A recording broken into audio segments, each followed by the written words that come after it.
शाहिना, आपका बहुत बहुत स्वागत है हमारे इस नए कार्यक्रम जीरो से हीरो तक का। Thank you so much.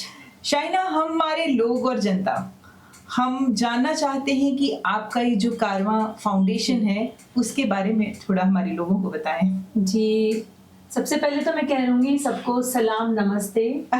और मैं हूँ Shahina, president of Karwaan foundation. ये जर्नी शुरू हुई थी 10 साल पहले। Long journey. आई थिंक अभी पूरा 10 इयर्स कंप्लीट हुआ है अभी, और दिसंबर में हमारा 10 साल की जर्नी कंप्लीट होगी। तो जर्नी बहुत ही ऐसी शुरू हुई थी कि हमने सोचा था कि बहुत कुछ इजी हो जाएगा, आसान होगा, एक फाउंडेशन खुलेगा और हम बहुत आसानी से उस फाउंडेशन को आगे तक पहुंचाएंगे। बट होता है ना, ख्याली प्लाव कुछ और होते हैं और आप ग्राउंड में जब आते हो रियलिटी होती है वो बिल्कुल अलग होती है। तो हमारे साथ भी वैसा ही हुआ। हमने अपनी जर्नी शुरू की। मेरा पहले से था कि ना मुझे कुछ करना है। और अगर आप मेरा जानना चाहेंगे कि मैं किस तरह से इस फील्ड में आई हूँ, मैं ये बताना चाहूँगी कि मैं खुद भी बॉम्बे का जो सबसे बड़ा स्लम माना जाता है, जिसे धारावी कहते हैं, उस धारावी में मैं रही हूँ। मतलब मेरा बचपना वहीं पे, हम लोग बॉर्न एंड बॉट अप हुए हैं, वहीं हम रहे हैं। तो धारावी की झुग्गी झोपड़ियों में मेरा रहना हुआ है और मैं उस हर माहौल को जानती हूँ। जैसे धारावी में जैसे जाना चाहता है कि बहुत सारी प्रॉब्लम्स होती हैं, गंदगी होती है, घर भी बहुत छोटे होते हैं और प्लस वेंटिलेशन नहीं होता है वहां पर, और सारे घर एक दूसरे से लगे हुए होते हैं। तो बहुत छोटे छोटे झोपड़ियां होती है जहाँ पर गार्डन्स नहीं होते बच्चों को। मैं 10 साल कोई गार्डन में नहीं गई। ओह माय गॉड, मुझे पता नहीं था कि गार्डन क्या होता है। हमने जो भी स्कूल के कैंपस में किया होगा, बैंड्रा अंजुम इस्लाम से मैं पढ़ी हुई हूँ। तो धारावी जैसे एरिया में रहना, बचपन गुजारना और वहां पे रहकर आप एजुकेशन में आगे बढ़ते हो और बाद में आके जाके आप सोसाइटी के लिए, एजुकेशन के लिए काम करते हो, फाउंडेशन बनाते हो। ये मेरे लिए बहुत बड़ा ब्लेसिंग है और इस सब का क्रेडिट मैं अपने मम्मी डैडी को देती हूँ, मेरे अम्मी अब्बा, जिन्होंने मुझे हमेशा एजुकेशन के लिए सपोर्ट किया। उस स्लम में रहकर भी, हालांकि हमारे आसपास कोई पढ़ाई में जाता नहीं था, कोई इंटरेस्ट नहीं लेता था, लेकिन मेरे माँ बाप, खासकर मेरी अम्मी, बहुत चाहती थी कि मैं पढ़ लिख कर कुछ बनूं। उनका ऐसा मानना था कि ये एक ऐसी दौलत है जो मैं अपनी बेटी को दूंगी जो कभी नहीं खत्म होगी। बेशक बेशक। तो उन्होंने पूरे खानदान से लड़ी, सोसाइटी से उन्होंने लड़ाई की, बट उन्होंने मुझे पढ़ाया। उस स्लम में रहकर, धारावी में रहकर मैं जब पढ़ाई करती थी, आप यकीन मानेंगे, वहां पर जैसे फ्लैट में कैसे आपके सामने एक जगह होती है जहाँ पर बैठ सकते हैं, या खिड़की पर बैठकर हवा खाकर आप पढ़ाई करते हो तो आपका ब्रेन ज्यादा चलता है। मेरे घर का जो होता था, जैसे हम लोग वहां पर वट्टा कहते थे उसको, वट्टे पर बैठते थे। वो वट्टे पर जहाँ मैं बैठती थी वहां पर नाली थी। नाली मतलब जहाँ पर सारी गंदगी जाती है, सारे वॉशरूम का पानी, गंदगी, गटर का पानी। लेकिन मैं वहां पर इसलिए बैठती थी क्योंकि पूरा घर इतना पैक था हमारा, वेंटिलेशन कुछ नहीं था और पढ़ाई के लिए वो फीलिंग आती कि, तो उस माहौल में मैं वहां पर बैठकर अपना पढ़ती थी। बट बचपन से अल्लाह ने मुझे ऐसा बनाया कि मैं कभी डाइवर्ट नहीं हुई पढ़ाई को लेकर, क्योंकि मम्मी थे ना स्ट्रॉन्ग। वैसे मेरे मम्मी का था कि बस तुमको पढ़ना है, काम मत करो, घर का काम मत करो, जब वक्त आएगा तो सीख जाओगी, लेकिन तुमको पढ़ना है। तो मैं ना कभी डाइवर्ट नहीं हुई, मुझे पढ़ाई से इतनी मोहब्बत थी। और छोटा सा किस्सा बनाना चाहूंगी कि मैं पहले बहुत पढ़ाई चोर थी। मतलब केजी और वो फर्स्ट स्टैंडर्ड वाला जो होता है ना, उसमें मुझे पढ़ाई को लेकर बिल्कुल इंटरेस्ट नहीं था। बट मेरी लाइफ में एक ऐसी टीचर की एंट्री हुई, क्योंकि अल्लाह ने अगर किसी के मुकद्दर में इल्म दिया है तो आपको मिलके रहेगा। तो एक बहुत बेहतरीन टीचर की एंट्री हुई मेरे लाइफ में, जिन्होंने मेरी जिंदगी को बदलने का सबसे बड़ी, मैं मानती हूँ कि वो जिम्मेदार है। मेरी अम्मी के बाद, अब्बा के बाद अगर कोई है तो एक टीचर है। वो टीचर की वजह से ही मैं बदल पाई, क्योंकि मुझे 3 स्कूलों से निकाला गया था। Oh my God! मतलब मेरी पढ़ाई चोर नेचर की वजह से, और मैं स्कूलों से भाग जाती थी। मैं रोती थी, मैं बहुत सारा ड्रामा करती थी। मतलब मम्मी स्कूल छोड़ती थी और मैं भागकर अपनी फुप्पी के घर चली जाती थी। तो ये सब ड्रामा होता था और मम्मी को लगता था कि मैं स्कूल में, जब उनको पता चलता था कि मैं फुप्पी की हूँ तो मम्मी वो मार वार कर मुझे आखिरकार मम्मी ने फिर एक ऐसे स्कूल में डाला मुझे जहाँ पर बहुत बड़ा लॉक होता था। मुझे भागने के चांस ही नहीं थे। तो वहां पर मुझे वो मुलाकात हुई, क्योंकि मुझे भागने मिला ही नहीं। जंजीरों से झगड़ा हुआ छोटा माहिम का अंजुमन इस्लाम स्कूल था, तो वहां पे भाग नहीं सकती थी। और वहां पर जो मेरी मिस आबिदा मिस से मुलाकात हुई, माशाल्लाह अभी वो नहीं है इस दुनिया में, बट वो मेरे दिल में हमेशा रहेंगी। क्योंकि अगर वो नहीं होती ना, उनके सामने भी कुछ लोग आए जो मेरी पुरानी स्कूलों से रिलेटेड थे, उन्होंने बोला हम लिख कर देते, ये कभी नहीं पढ़ेगी, ये हमेशा अनपढ़ रहेगी, क्योंकि 3 स्कूलों से ये भागकर या इसका दाखिला कैंसिल हुआ है। इतना रिकॉर्ड खराब था। हाँ, तो जो बचपन में मेरा ये रिकॉर्ड था। तो आबिदा मिस ने बोला, उन्होंने एक बात बोले थे, उन्होंने बोले बच्चे ना मिट्टी होते हैं। आप जो इल्जाम लगा रही हो ना, वो अपने आप में भी देखो, क्या आपने 100% मेहनत की थी इस पे? बिल्कुल। मैं इस पे मेहनत करूंगी, आज बच्ची को मैं तराशूंगी, मैं उससे जिस तरह मोल्ड करूंगी, एक दिन वो वैसी बनेगी। और आज वैसे ही हुआ। सर अल्लाह उनको जन्नत नसीब करे। मैं तो क्या, ऐसे बहुत सारे अंजुम इस्लाम की लड़कियां होंगी, लड़के होंगी जो आज पता नहीं कहाँ क्या क्या बने होंगे, तो उसमें से मैं भी एक हूँ जो आज मैं तो ये सारी जो जर्नी थी, इससे आप इम्प्रेस होके आपने जो कारवां ओपन किया, तो मतलब बेसिकली जो कारवां है वो एजुकेशन फील्ड है। हाँ, यहाँ पर क्या क्या होता है? जब मुझे ऐसा फील हुआ कि मुझे सोसाइटी के लिए, क्योंकि कुछ साल मैंने जॉब किया, बट मुझे ना एक सेटिस्फेक्शन लेवल नहीं आ रहा था। एक लाइफ में होता है ना कि कुछ मिस हो रहा है, बिल्कुल क्या हो रहा है वो नहीं समझ रहा था। मैंने लोगों से बात की, मेरे वेल विशर से, तब उन्होंने बोला आप अपना कुछ शुरू करो एनजीओ, जिसमें आप जो एजुकेशन फील्ड में हो, आप ऐसे तबके को एजुकेशन दो जिनको जरूरत है। बिल्कुल बिल्कुल। तो मैंने फिर डिसाइड किया इस कारवां को। तो ये जो कारवां है, यहाँ पे आप टीचिंग का मेन आपका वो जी, मैंने सोचा कि एग्जाम्पल, जैसे अगर कोई डॉक्टर है, अगर वो कुछ सोसाइटी के लिए करना चाहेंगे, तो वो ऑब्वियसली डॉक्टर फील्ड से रिलेटेड कुछ करेंगे, बिकॉज उनका एक्सपर्टाइज जो है वो बिल्कुल उसमें है। तो मैंने सोचा कि what best I can give to society. तो मैंने सोचा कि education is the best gift what you can give to society, क्योंकि अगर फैमिली का एक बच्चा मेरे जरिए पढ़ता है तो पूरा खानदान उनका सेट होता है। एक्चुअली जस्ट एग्जांपल देखिए ना, आज मैं पढ़ी हूँ तो आज मेरी शादी पढ़े लिखे इंसान से हुई, मेरे बच्चे पढ़ रहे हैं, तो एक फैमिली हमारी अलग हो गई। धारावी में रहने वाली लड़की आज अच्छे फ्लैट में रह रही है, नवी मुंबई में हम एक बहुत बड़े पॉश एरिया में रहते हैं। लाइफ चेंजिंग कैसे हुई? कोई मैजिक नहीं हुआ, it's because of education, because education की वजह से आपकी लाइफ चेंज हो रही। तो मेरा था कि अगर एक बच्चा भी इस कारवां में पढ़कर आगे बढ़ता है तो पूरे इस खानदान को सपोर्ट होता है। एक्चुअली में तो अभी आपके कारवां में कितने बच्चे हैं? जी, आप यकीन मानेंगे, मैंने अपनी शुरुआत की थी आपको बताऊं, मैं रहना तो मेरा धारावी में था, फिर शादी होने के बाद मैं नवी मुंबई शिफ्ट हो गई। तो मेरी फैमिली, मेरे घर वाले सब बहुत सपोर्टिव हैं, तो मैंने मानकुर गवंडी एरिया सिलेक्ट किया। हमने काफी दिन सर्वे किया, क्योंकि मेरा था कि मुझे सिर्फ ऐसे कहीं भी स्कूल नहीं खोलना है। जिस एरिया में जरूरत है, जिस एरिया में मुझे लगता है कि इनको सच में जरूरत है, क्योंकि मैंने नवी मुंबई में भी देखा, लेकिन मानकुर गवंडी मुझे ऐसा लगा कि यहाँ पर छोटे बच्चे ड्रग्स में हैं, नशे में हैं, मर्डर केस में हैं। आप यकीन मानेंगे, मेरा दिल हिल गया उस एरिया को देखकर।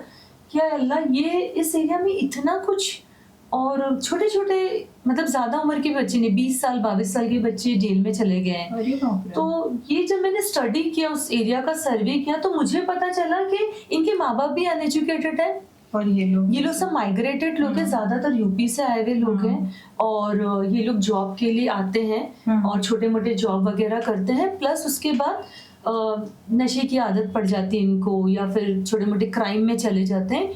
तो मुझे पता है, आपको लगा सारे प्रॉब्लम्स देख के इसका सोल्यूशन बिकॉज ये लोग एजुकेटेड नहीं है। एक्चुअली में अगर ये लोग एजुकेटेड होते तो ये लोग कोई ढंग का जॉब करते हैं, एक्चुअली में ये लोग क्राइम नहीं करते, ये लोग एग्रेसिव नहीं होते।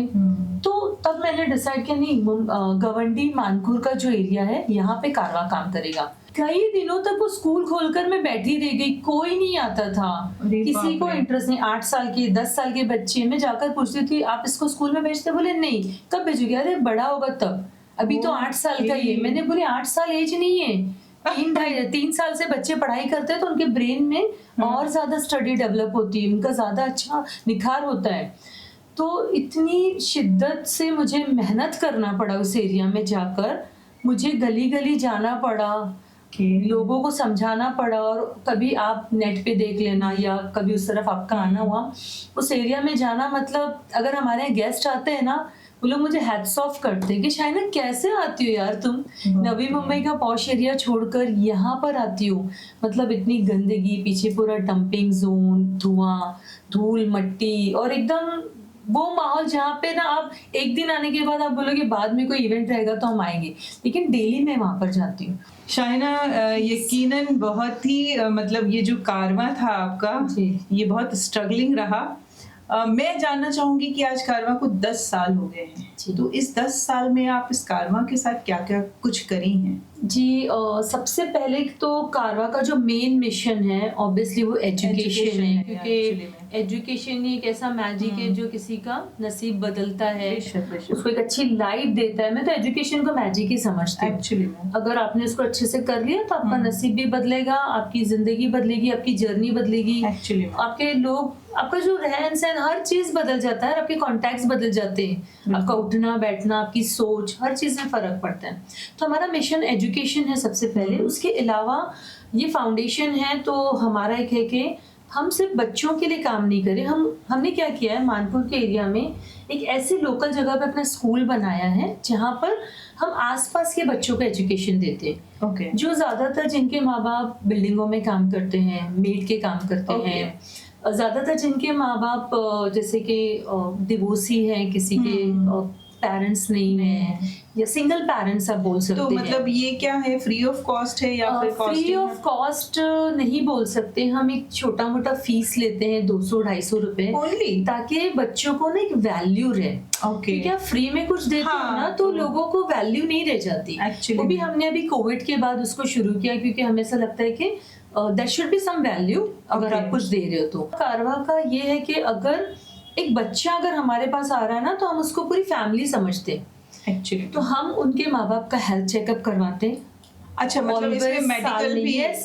कारवां एक बच्चे को नहीं लेता है अपने स्कूल में, वो पूरी फैमिली पे काम करता है। वो वहाँ पर साल में 2-4 बार हमारे मेडिकल से रिलेटेड हेल्थ कैंप होते हैं, जैसे मतलब कैंपेस भी कैंप कराते हैं हम लोग अलग अलग चीजों पर।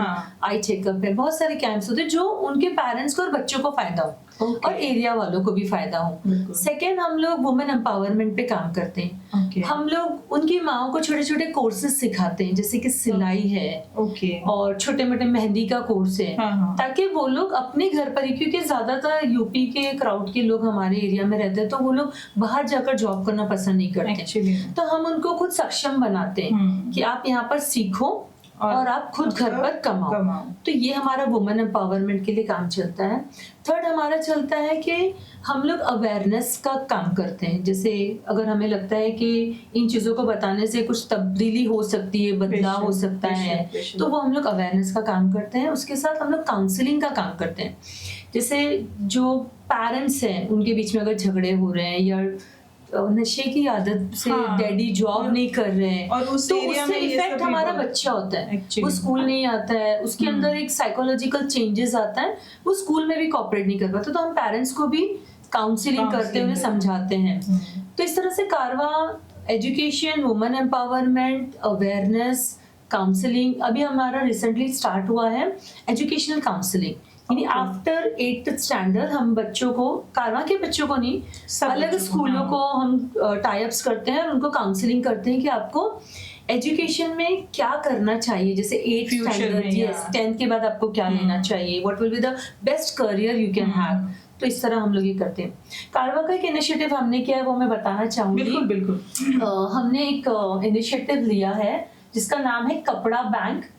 फर्स्ट इनिशिएटिव ये वाला है हमारा, जो हम उन लोगों से अपील करते हैं कि आप लोग आपके पुराने कपड़े हमें दीजिए और वो कपड़े हम लोग गरीबों में बांटते हैं।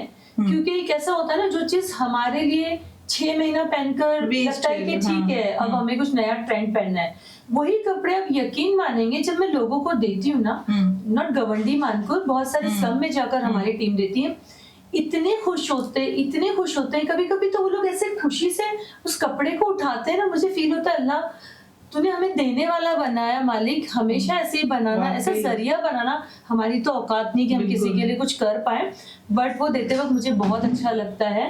तो इसी तरह हमने कपड़ा बैंक का इनिशिएटिव लिया है। हम लोगों से अपील करते हैं कि अपनी पुरानी चीजें हैं। सेकेंड, हमने बुक बैंक भी स्टार्ट किया है। बुक बैंक का इनिशिएटिव है कि हम बुक्स कलेक्ट करते हैं पुरानी, और ऐसे जो गरीब बच्चे जो पुरानी बुक पढ़ते हैं और वो नई बुक खरीद नहीं सकते, तो उन बच्चों को हम लोग पुरानी बुक देकर उनकी मदद करते हैं। तो ये मेरा इनिशिएटिव है and I am very happy, मुझे रिस्पांस भी मिल रहा है।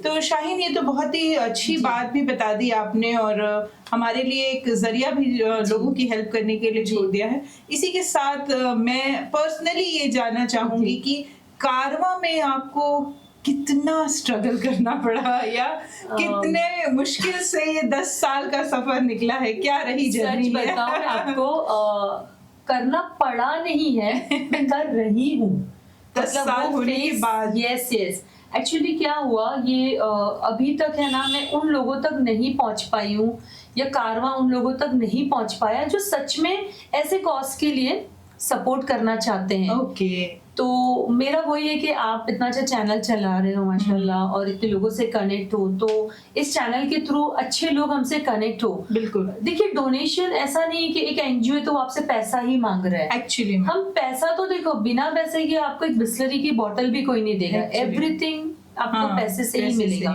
तो डोनेशन तो मस्ट है एक एनजीओ को आगे बढ़ाने, काम बढ़ाने के लिए। लेकिन उसके साथ साथ जैसे कि हमने बात की कपड़ा बैंक की, बुक बैंक की, या आपकी ओल्ड कुछ ऐसी चीजें जो आपके काम की नहीं है, हो सकता है वो हम कुछ सस्ते दामों में बेचकर उससे हम लोग स्टेशनरी खरीदते हैं, उससे हम बच्चों का खाने का करते हैं। तो हम लोग उस चीजों को, आपके जो वेस्ट है वो हम लोग उसको यूज में लाते हैं। तो इस तरह एज अ वॉलंटियर लोग हमारे साथ जुड़ सकते हैं, एज अ डोनर जुड़ सकते हैं। कोई हमारे स्कूल में आके पढ़ाना चाहता है एक्चुअली, या हम अभी कोशिश कर रहे हैं, मे बी शायद 2 या 4 दिन में हो जाएगा, कि हम लोग टीवी लाकर उसमें जूम में कनेक्ट करेंगे। जैसे कि आप गोरेगांव में हो, आपका मन है कि मैं 1 घंटा कुछ पढ़ाऊं, बट आप इतना दूर नहीं आ पाओगे एक्चुअली। तो अगर जूम कनेक्शन का हमारा ये हो गया ना इंशाल्लाह, तो हम ऐसा अपील करेंगे कि आप घर बैठे पढ़ाओ में। मैं चाहूंगी कि बस अच्छे लोग जुड़ते रहें, ये कारवां बढ़ता रहे, और हम अभी 5-6 चीजों पर काम कर रहे, तो अल्लाह चाहे कि हम इसमें और भी बड़े काम करने का जरिया। बेशक बेशक, यकीनन एक कारवां बनता चला जा रहा है, और इसमें आपके सपोर्ट और आपके सहयोग के साथ की जरूरत है। तो आप इस कारवां में जरूर हमारे साथ जुड़े। शाहीन बहुत ही नेक और अच्छे काम कर रही हैं माशाल्लाह से। आप जो काम कर रही हैं उसके लिए हम दुआ भी करेंगे, और मैं रिक्वेस्ट भी करूंगी मेरे जितने भी लोग हैं वो आपके साथ जुड़े, एटलीस्ट इस कारवां के साथ जुड़े, और आपको कभी भी ये कारवां को बंद करने की नौबत ना आए। इंशाल्लाह नहीं, मेरे जीते जी तो नहीं, अल्लाह करे मैं नहीं भी रहूं तो भी कारवां चलते रहे, इतने अच्छे लोग जुड़ जाए उसमें। बिल्कुल कि हम रहे ना रहे, बट ये कारवां चलता है। बिल्कुल, बहुत सही कही है। बस मैं आपसे अब जाते जाते ये कहना चाहूंगी कि हमारे लोग और जनता जो आपको देख रहे हैं, उनको क्या कुछ मैसेज देना चाहेंगे आप? मेरा मैसेज यही रहेगा लोगों के लिए कि ख्वाब देखना चाहिए दुनिया में। मुझे ऐसा लगता है बिना ख्वाब के तो कोई मतलब नहीं है जिंदगी का, और उसको पूरा करने वाला बेशक अल्लाह है, बट उसके अलावा आपको क्या करना है, आपको मेहनत करना है, आपको कंटिन्यू रहना है, चाहे पूरा जमाना आपके खिलाफ हो। लेकिन अगर आपको लगता है ना आपका सपना सच है और वो सपना बहुत सारे लोगों के लिए वो फायदे का होगा, तो उस जर्नी पे आप चलते रहो, नेगेटिविटी से दूर रहो, पॉजिटिव लोगों के साथ रहो, लाइक माइंडेड लोगों के साथ रहो, और अच्छे कामयाब लोगों को देखो, उनसे सीखो और आगे बढ़ते जाओ। और सबसे बड़ी उम्मीद है ना अपने अल्लाह से रखो कि अल्लाह तूने ये ख्वाब मुझ में डाला है, उसकी ताकत भी तू मुझे दे। मैं तो यही सोचती हूँ। एक कहावत है कि चिराग कहता है खुद से, कि मतलब खुद से अगर हम बुझ गए ना तो ही हमको कोई बुझा सकता है। जब तक हम में ताकत है ना, हम चलते रहेंगे, हम काम करते रहेंगे, हम लोगों को उजाला देते रहेंगे। तो खुद से आप मत हारो। जिस दिन आप खुद से हार गए तो आप खत्म हो जाओगे। शायना, जो हमने जो 0 से हीरो तक का जो सफर जो शुरू किया है, जर्नी, हमारा यही जो मोटो है और यही जो आपके जो जज्बा है ना, यही जज्बा को हम लोगों को दिखाते हैं, और अल्हम्दुलिल्लाह बिल्कुल बिल्कुल, और यही चीज हम लोगों को बताना चाहते हैं कि आप हार ना माने, जिंदगी में एक तो सबसे बड़ी बात की कोई एज नहीं होती है Yes, yes. सक्सेस की। आप किसी भी एज में, या आप ये नहीं कह सकते अब उम्र हो गई अब हम बस अब नहीं करेंगे। आप अपने ख्वाब कभी भी किसी भी एज पर पूरा कर सकते हैं। शाइना, इतने खूबसूरत इंटरव्यू के लिए, आपका इतना खूबसूरत वक्त देने के लिए बहुत बहुत शुक्रिया। और सपोर्ट करें कारवा को, और कारवा बहुत आगे जाए, हम दिल से दुआ करते हैं। हम फिर से एक नए गेस्ट के साथ आप सबसे मिलेंगे। आज रवि के लिए बस इतना ही। शाइना, बहुत बहुत शुक्रिया। Thank you so much. Thank you.